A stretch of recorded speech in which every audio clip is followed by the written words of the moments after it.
خدا کے بلبل ہیں، ہم دین خدا کے بلبل ہیں، قرآن کے نغمے گاتے ہیں، ہم دین خدا کے بلبل ہیں، قرآن کے نغمے گاتے ہیں۔ والعاقبة للمتقين والصلاة والسلام على سيد الأنبياء والمرسلين أما بعد أعوذ بالله من الشيطان الرجيم بسم الله الرحمن الرحيم وقالوا لولا نزل هذا القرآن على رجل من القريتين عظيم رب اشرح لي صدري ويسر لي أمري واحلل عقدة من لساني يفقهوا قولي رب زدني علما۔ محترم سامعین و حاضرین ناظرین، السلام علیکم ورحمۃ اللہ وبرکاتہ۔ آج کے درس میں اللہ رب العالمین نے قرآن حکیم میں دو بستیوں کا ذکر فرمایا ہے، القریتین، دو بستیاں جس سے مراد مکہ اور طائف ہیں، ایک بستی مکہ اور دوسری بستی طائف۔ آج کے درس میں طائف کا ذکر کیا جائے گا کہ طائف دنیا میں کس جگہ اور کہاں پر واقع ہے اور اس کی اہمیت کیا ہے۔ اللہ رب العالمین نے قرآن حکیم میں فرمایا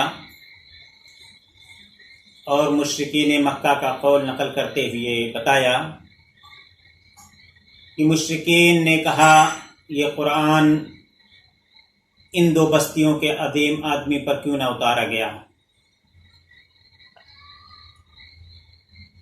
مشرکین نے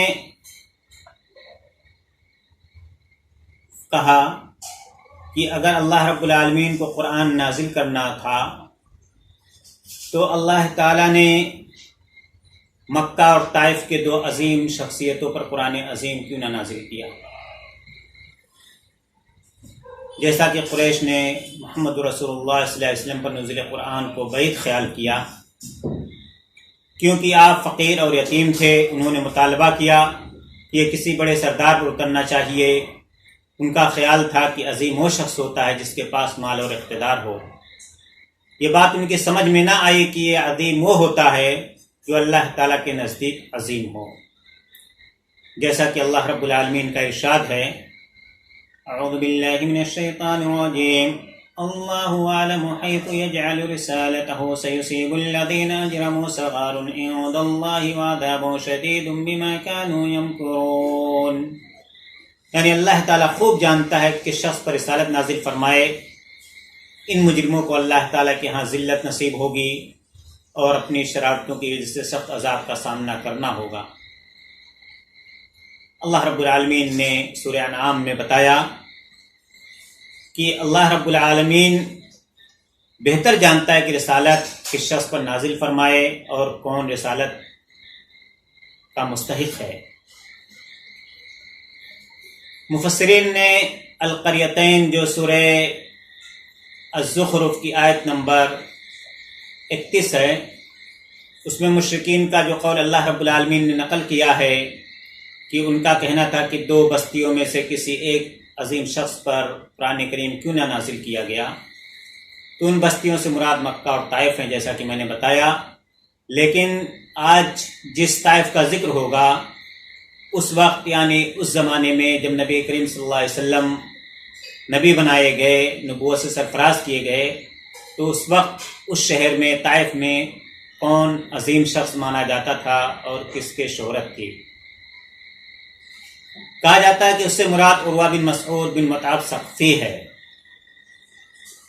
یہ طائف کے علاقے میں اپنی قوم کے سردار تھے، انہوں نے اسلام قبول کیا، یعنی نبی کریم صلی اللہ علیہ وسلم کی دعوت جب عام ہوئی تو انہوں نے اسلام کو قبول کیا، پھر اپنی قوم کو اسلام قبول کرنے کی دعوت بھی دی، لیکن ان کی قوم کے لوگوں نے ان کی مخالفت کی، حتیٰ کہ ایک شخص نے تیر مار کر ان کو شہید بھی کر دیا۔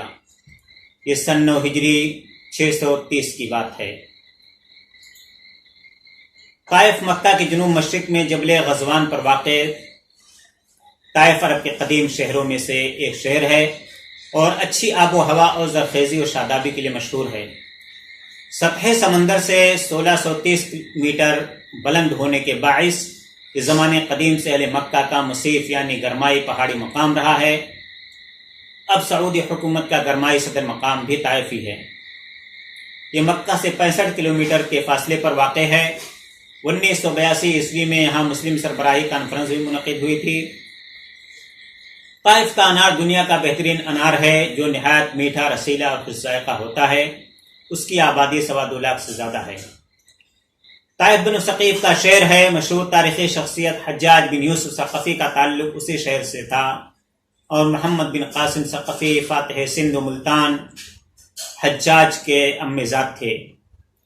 اس سے پہلے عہد فاروقی میں عراق میں رزم آرا اسلامی فوج کے سپہ سالار ابو عبید ثقفی رضی اللہ تعالیٰ عنہ کا تعلق بھی اسی شہر سے تھا، جنہوں نے معرکہ جسر 13 ہجری میں شہادت پائی تھی۔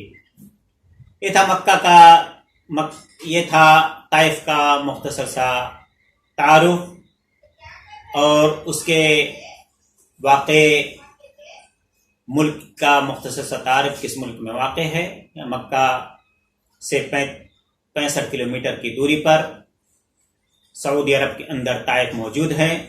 اللہ رب العالمین نے اس کا ذکر اپنے کلام پاک کی سورہ زخرف آیت نمبر 31 میں کیا ہے اور مشرکین مکہ کا قول نقل کیا ہے۔ اللہ رب العالمین نے اس قول کو نقل کر کے امت مسلمہ کو عبرت و نصیحت دی ہے اور بتایا ہے کہ دیکھیے مشرکین مکہ کا زعم اور ان کے خیالات بالکل غلط تھے، کیونکہ وہ لوگ دنیا میں مالدار شخص کو عزت اور ناموش سمجھتے تھے، حالانکہ عزت والا وہ نہیں ہوتا جو مال و دولت کا حامل ہو، بلکہ عزت والا وہ ہوتا ہے جسے اللہ رب العالمین عزت دے، اور جو اللہ رب العالمین کے نزدیک عزت والا ہو، صاحب عزت ہو، وہ عزت والا ہوتا ہے۔ اللہ رب العالمین نے اپنے کلام پاک میں فرمایا ہے کہ عزت مومنین کے لیے ہے، رسولوں کے بعد مومنین کے لیے عزت اللہ رب العالمین کے نزدیک ہے۔ لہذا اللہ رب العالمین سے ہم دعا کریں کہ الہ العالمین ہم تمام لوگوں کو اپنے عزت والے بندوں میں شامل کر لے، اپنے مومنین بندوں میں شامل کر لے، ان مومنین بندوں میں جن کے لیے اللہ رب العالمین نے عزت رکھی ہے۔ الہ العالمین ہم تمام لوگوں کو دنیا میں عزت عطا فرمائے اور آخرت میں ہمیں جنت الفردوس عطا فرمائے، آمین۔ قولی ھذا استغفر اللہ لسائر المسلمین فاستغفروہ لذنوبہم انہ غفور رحیم۔ السلام علیکم ورحمۃ اللہ وبرکاتہ۔